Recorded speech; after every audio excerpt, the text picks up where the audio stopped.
degree in accounting. One of the things I always say, people ask me, how do I get into this? What made me decide to go into sort of finance was, when my dad asked me at 17, what did I want to be? And I was like, I don't know. I actually wanted to be an attorney. But he said to me, well, if you can't count your money, you can't do anything. So when he told me I couldn't count my money, if I couldn't count my money, I couldn't do anything. And everybody know I like some money. so, so I learned at an early age that's what I wanted to do. And it's kind of stuck with me over the years.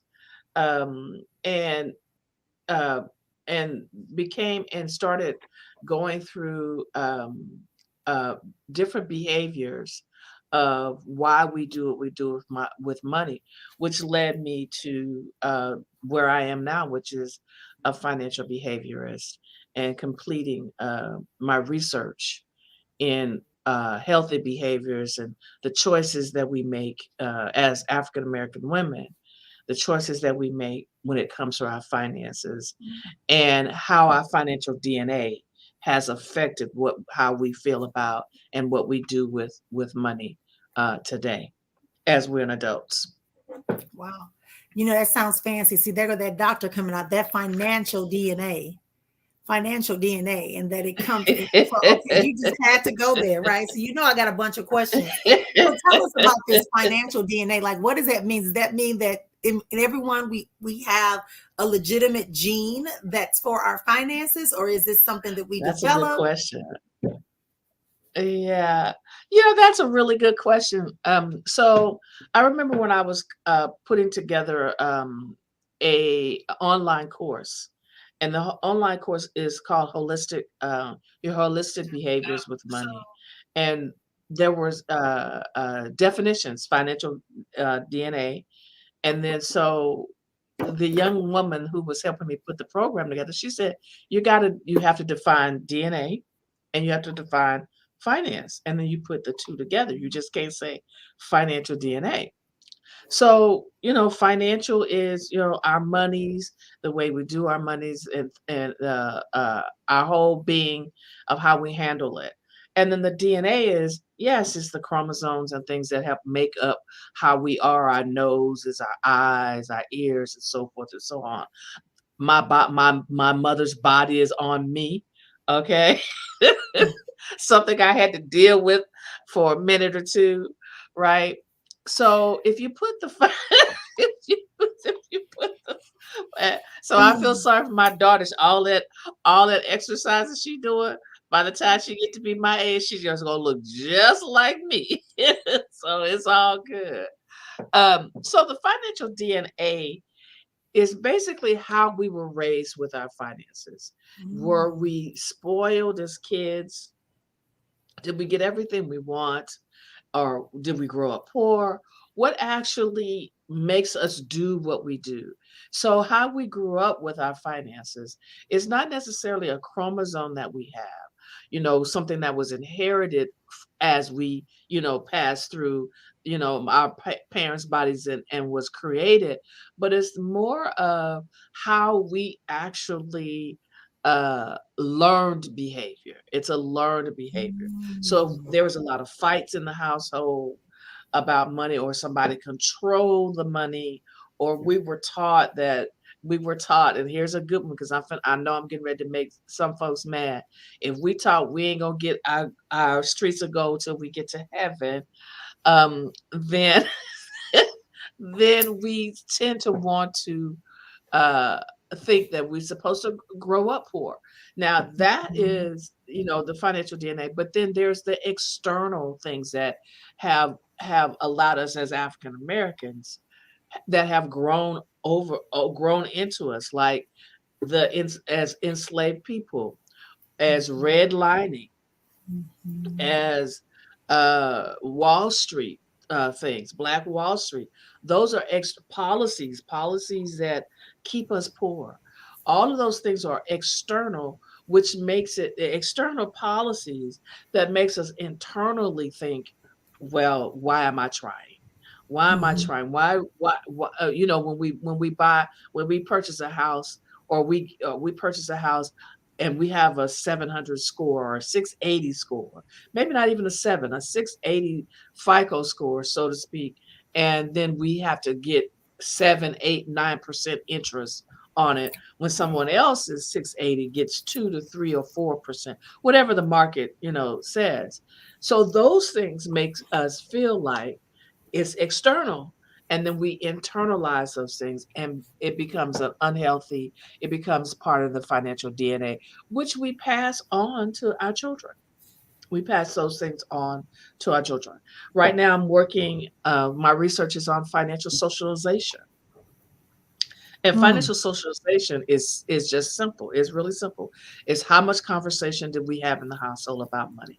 What lived experiences did your parents take you to the bank to open up a bank account? Our parents did that for us. So when Mm. my kids got to be a certain age, they had their own bank accounts. Mm. Certain things like that. They got allowances, things of that nature. So financial socialization is basically how did your parents or your guardian handle money, and how did they show you how to handle money? Did they show you That's about really invest? key. Hmm. That's really key right there. I just want to put a pin in it because you said Okay. a lot. You said a lot, Anita. When you were speaking, you talked about this learned behavior. You Hmm. talked about messages that we get, right? You talked about observations, and then you talked about experiences, all which are external that affect us Hmm. internally, that cause us to behave a certain way. Then you came back and talked about something called financial socialization. So, really, that's what you're talking about. You're saying that how our behaviors are a combination of our environment, our conversations, Hmm. and Yeah. experiences. Yeah. All of that. Yeah. All of that. Okay, Right. girl. Okay, so wait a Yeah. minute. So I got a big question. Maybe we can answer it or not. So listen. So how do we? Because that was my thing about cultures, right? Saying that an Hmm. environment or culture can affect the mental capacity or the choices that a person makes, et cetera, et cetera. Right. Okay. Right. So I'm coming back to you in this behavior because this is really tapping me. So if that continues to be so, how then are we to alter that? How some That's of a us good begin to question. alter these Yeah. behaviors because if I'm Yeah. 40, if I'm 40 and Hmm. I've been told by my mama, wait for the by and by, prosperity is a sin, right?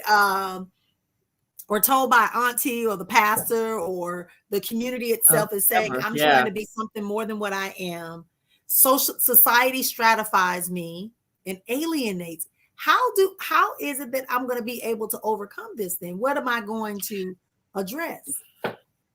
Well, that's a good question. Though those are all valid questions, right? And Or so, how do you support me in that is even a better idea. well, here's the Yeah. deal. I have created a relationship with my money, which means that I spend time with it. I spend time with my finances. There may be days when I don't have enough or I don't think I have enough. Let me take it back. I don't have enough, but I don't allow it the thought process to stop me in my tracks. Mm. Now, there are some days when they do stop me, but for the most part, I'm like, okay, I got to figure this out, and I really call upon the universe. Some people call it God, some people call it Jehovah, whatever you want to call it. I call upon the universe like, okay, universe, we got this thing going on. So can you help a sister out, because or can you show me the direction I need to go in? And so that helps me have a relationship with my finances. I spend every day, almost every day with my finances. Once a week, which is Monday, which is the day that we're doing this live, is that I Mhm. sit down and I figure out what the week looks like, who owes me, what I need to do, what I need to pay, what's my upcoming for the next week, and then what's still out. Maybe I wrote a check for rent. Okay, if that Mhm. rent check is still out, right? So that way I have two spreadsheets, one monthly, three, four, a monthly spreadsheet for the business, a monthly spreadsheet for my personal, and then 4 spreadsheets for the week. Now that gives me a relationship with my money. So we need to have a relationship, right? It does not mean that I don't overspend sometimes. It does not mean that sometimes I have things that trigger. So that means that you need to figure out what your triggers are. Now, one of my biggest thing for me is I like to eat out because I'm a single woman and I ain't really got to cook for nobody but me. So I like to eat out, right? And so that is my biggest weakness. But what I Mhm. found out is the more I eat out, the more the pounds come on because although I might be eating a salad or chicken or something, there's a lot of salt in that food. There's a lot of this. So those are all the unhealthy things about eating out, which means I can eat more cleaner if I cook, which means I need to be more aware of my time when I'm Mhm. cooking and then I'm saving money. So you have those things. So those are and then I have something called a financial journal. Just a second, I'm gonna get it. Take a moment. Thank you for joining us, everyone that's coming in. You are watching and listening to the Money Chat. I am Dr. Marrian Sister Fua of exponentialexistence.com. And we are talking today to my sister friend and author, fellow author, and financier, Dr. Anita Johnson. And we are talking today. This whole conversation is about understanding our behaviors, the root cause of it, the triggers. How do we manage it? And she's going to talk from her book today. She's talking from her book and from her place of wisdom to share us how we can really put into implementation that seventh life structure that we talk about in the money plan. Financial assurances. How do you have an assurance about your financials? Okay. And this is what we're doing today. So, here, thank you for joining us here on the Money Chat. You were Right. saying, Dr. Anita? Well, and then I journal. And this is a journal that I have, and it's nothing basically but blank pages. And you can talk about your emotions when it comes to our finance. You can talk about those things. So you get in touch with that, and you know what your triggers are. What triggers you to spend? What triggers you not to spend? um what is it and the other thing is a lot of people don't have a purpose for their money. You got to have a purpose for your money. So just don't go to work just to pay bills, right? You go to work for different things. um uh yeah, sure, you want your house, you want your car, you want this, you want to go to, but what are some other purposes that you may have? And you put that purpose to in place, and you'll find that your mindset. Now, yeah, you've been doing it since you were you're 40 now, you should do it. It does not mean that you will not fall and hit that pothole, but this is a new road, and so new roads are smooth, and they're bumpy. Some places are smooth, and there's going to be some days that you want to veer off into the next to another road, which has a pothole in it, which is some days that I say I want to eat out. Okay, it doesn't mean I don't eat out. It means that I don't eat out every day. But I think what I hear you saying is that it's not to break away from the stigma, the weight, the pullback of our Mhm. initial experience around money, right? Those messages that you can't afford that, and you're overspending, you're doing too much. Like you said, you're going out to eat too much, and you found out there's an actual consequence besides just using the money. There's an actual consequence in your body, right? Mm. As a result of you Mhm. choosing the quote unquote, not the best options for ingesting food. Right. But the same Right. thing you're saying, becoming in relationship, knowing your money, taking time out to feel your emotions. When you said that, I'm going to be honest, it prompted me to remember. I don't know if you remember, I wrote this in the book we did together. I talked about how this whole idea of math, like I grew Mm. up loving math up until my parents' divorce. Mm. I grew up I grew up enjoying math and numbers, and I was creating things, and then all of a sudden when my parents separated, I started disliking math. And it Mm. wasn't until I really did the work to realize that I associated math with numbers, and numbers were money, and money was something I was told we no longer had full, free flowing access to. That's true. Yeah. Because So if as a you have, result, it have was you a ever heard, subconscious thing. have you ever heard, you've heard this, and I work with people. You heard this. I don't have no money for that. I don't have no money for that. Right? Your Yes. parents would say that, Yes. right? I don't have no money for that. And so you grew up saying, I don't have no money for that. Right? Mhm. Right? Mhm. I So you're blocking you know, yourself, even so though you you may block have it. yourself. You may have it, right? Or you can find a way to get it, whatever it Mm, is. If it's going to happen, it's going to happen. That's why I say if you have a purpose for your money, right? Just don't wake up every day and go to work because and work and just be mad at work because all you're doing is paying bills. You live on, and mm, 95% of us live paycheck to paycheck. So don't get it. We're one paycheck away from being broke or being destitute or so to speak, right? or 10 clients away from being Right. broke. Yeah, we're one way or two ways. Most of us Yeah, just don't have it. And it has a lot to do with structure. It has a lot to do with structure, it has a lot to do with our mind, right? And then if we have our minds and we just ignore the money, we don't come out with a financial spending plan, that's it. which used to be called a budget. Now we talked about a budget. Budget is money on a diet. If you've heard me say this a number of times, we don't call it budget. We call it financial spending plan. And the reason why we don't call it budget because budget is money on a diet. And nobody wants to Mhm. be on a diet and nobody wants to be budgeting. Okay. That's right. So if you're on a financial spending plan, is more inviting. The words are more Absolutely. inviting, and you're more invited to deal with that.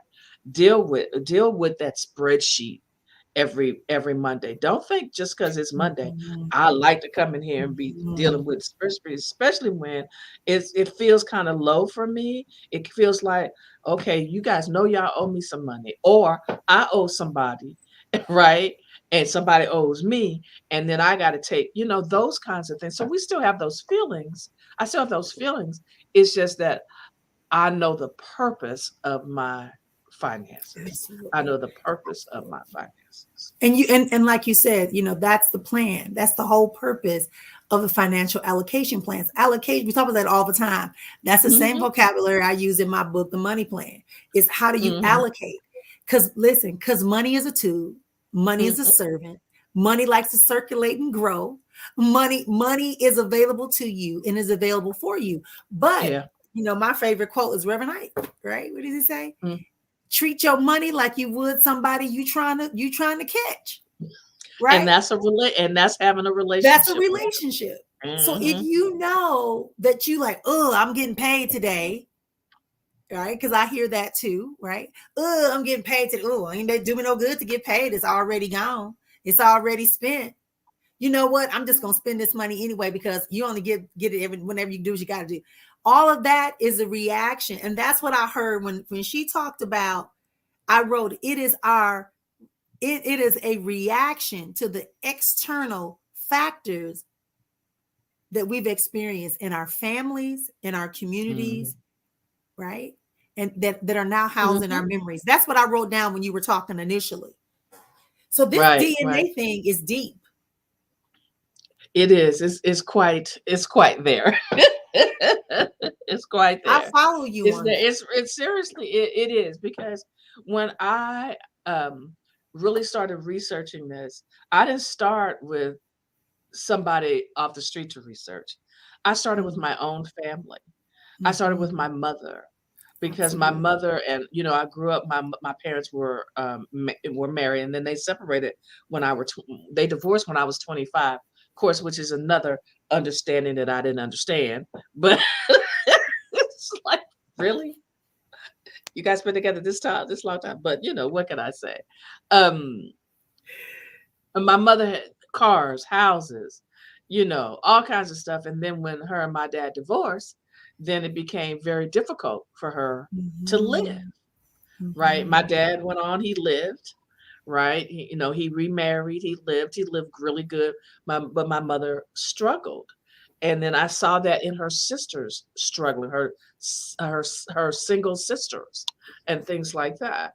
and then I started looking at myself as a single woman struggling, you know. Then I was like, well, that's the real deal here. And so that's when I started, you know how we are mad scientists researching on our own selves. And then I Mhm. went out, and so I had to get my own self at least halfway together before I could start talking about other triggers on other people. And I find that you know, the African American community in itself struggles.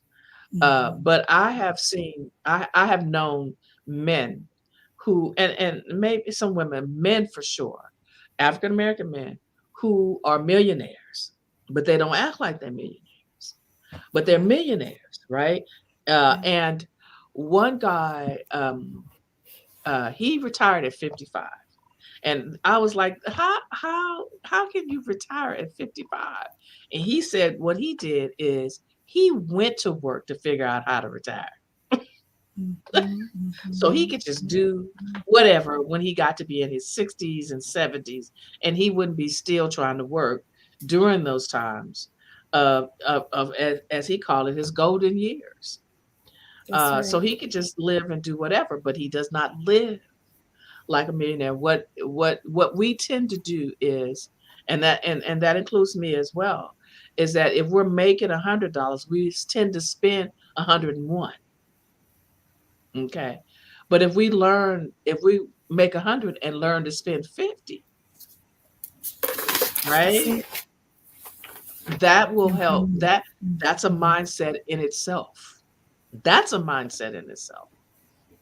So the So outside Anita, policies or the things that we see on TV will not, you know, the marketing that mm, they do will not affect us if we could just learn how to do that.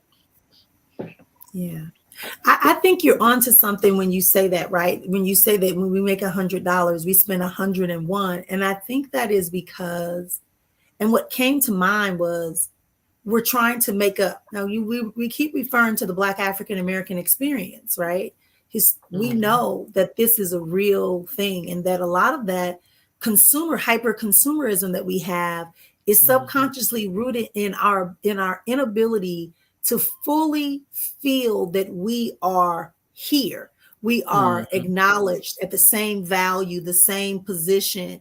Even it's not talking about you can't be in the space. It just means that you feel like you do a little Feel bit that you're in more. that space. Mhm. Yeah, you got to do a little bit more. You just can't go Mhm. buy a car. You need to go buy the The Mach biggest 7. car or the yeah, Yeah, yeah, the you just top of the can't buy line. a house. Mhm. You just can't buy a house and furnish it. You need to also be able to go and have every name band top designer come in. And so you're expending all the resources. And that goes back to what you said earlier, right? The emotional tie to the money. When you talked about your mother, that was an emotional tie that so many of us have. And I talk about this in my book called Seeking to Escape, right? How we have emotional ties and it paralyzes us. So what Dr. Anita is saying today is that if we don't recognize and talk to someone similar to her or herself in particular, if you don't reach out or check out her book, check out her journals, go over to her financial wisdom page here on Facebook and get engaged, you're going to be tied in a toxic relationship. I got to say it. It becomes a toxic relationship then. It's not a Mhm. quality relationship. Yeah, it's It's a a toxic, toxic yeah, relationship. yeah, So your money is yeah. coming in, is going. It's not wanting to stay with you. It's just using you to work to create itself and then running away from you as fast as it can. Oh, Dr. Anita, you got me thinking over here. Yeah, it can be because and then toxic relationships make you ill. They You do. know, you have headaches, stomach aches, all kinds of Hmm. things. So toxic relationships, you feel that Yeah. you don't value, you're not valued, you know, all of those things. And so that is I think that has definitely been my quest to to Oh my help gosh, the people time is understand their their toxic, you know, yeah. to deal with their toxic relationship with money and get better with Mm, it and make it not I so like it. toxic. Hmm. I like that. I like that summary. Oh my goodness, our time is running today. Our time is running today. Thank you for joining us here on the Money Chat with Marrian, with my Thank special you for guest having. and divine friend, Dr. Anita R. Johnson, financial behaviorist. Dr. Anita, I gotta ask you, can you give us two things, three things that you suggest we do until we get our appointment with you, for you to sit down with you? What's three things that we could do, or maybe we're not able in this present moment to book an appointment with Hmm. you, but what's three things that we could implement that would help us begin to restructure? Gotta use Dr. Marion's language now. We're Uh-oh. restructuring, right? And modifying our financial DNA. I would first say spend some time with your money. Figure out what's your ins and outs. And then the second is have a purpose. What's your purpose for your money? Why are you working? Why are you you're chasing? What is really what's the purpose of your money? And then out the next thing would to be to journal your emotions. Journal your emotions with your money. Good, good. Dr. Nita, this has been like, as always, I was getting ready to get started because, I forgot we were on this live and not just sitting around hanging out. See, this is the type of friends you need. You need friends and colleagues like this that can teach you and you can share with them, and then y'all having real rewarding and reciprocating exchanges that can spark you It's into been a a new pleasure. existence. Yes, thank you so much. So, Anita, can you share with us the best way to follow up with you? I did talk about your financial Hmm. wisdom for women's group here on Facebook. I know you have your book, Right. Psychological. We both are in the book, Psychological Effects of Money on Women. You also have your podcast, your financial behaviorist podcast.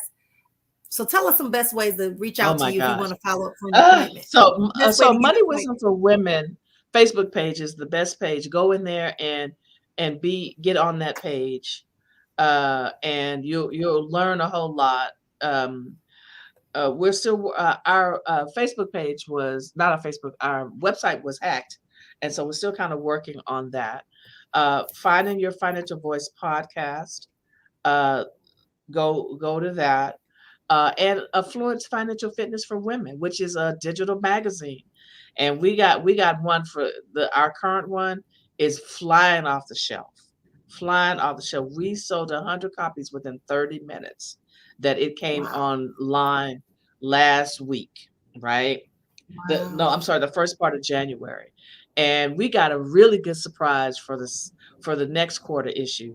Oh, it's gonna be live and cracking. We got our first celebrity.